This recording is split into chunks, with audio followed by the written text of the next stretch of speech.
Mga idol at kabayan, good news! Mas pinaigting ng Philippine Coast Guard ang mga proyekto nito upang mas lalong mabantayan ang mga katubigan ng Pilipinas. Sinuri ng mga kinatawan ng Philippine Coast Guard ang isang bagong naka-install na radar station sa Visayas at isang tower naman sa Misamis Oriental na kayang abutin ang layo na 92.6 km upang masubaybayan ang mga barkong pumapasok sa katubigan ng Pilipinas. Yan ang ating pag-uusapan sa vlog na ito. I-like ang video, mag-subscribe, mabilis lang ito. Promise!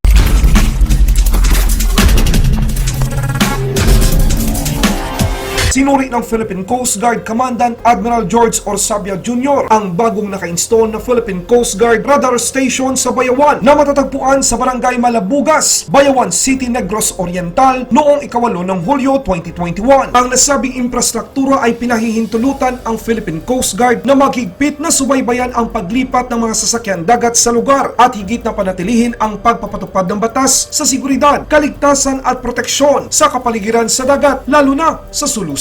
Bukod dito, nilalayo ng Philippine Coast Guard na bumuo ng isang base para sa search and rescue sa lungsod upang paigtingin ang maritime search and rescue sa mga kalapit na katubigan ng lalawigan. Sumali rin sa inisyatiba ang Philippine Coast Guard District Central Visayas Commander Rear Admiral Josie William Isaga at Philippine Coast Guard Western Visayas Commander Commodore Hostilo Arturo Cornelio. Ang Philippine Coast Guard ay isang kalakip na ahensya ng Department of Transportation o DOTR sa pamumuno ni Secretary Arthur Tugade at Pangulong Rodrigo Duterte. Ang Philippine Coast Guard at Department of Information Communications Technology ay mas paiigtingin ang pagsubaybay sa mga sasakyang pandagat sa Misamis Oriental gamit ang pag-install ng kagamitan sa radyo. Sa isang pahayag noong nakaraang Martes, sinabi ng Philippine Coast Guard na ang sangay ng Northern Mindanao at DICT Region 10 ay maglalagay ng radio repeater sa Sipaka Point sa munisipalidad ng Talisayan. Ang mga pasilidad na tower at kagamitan na inaalok ng DICT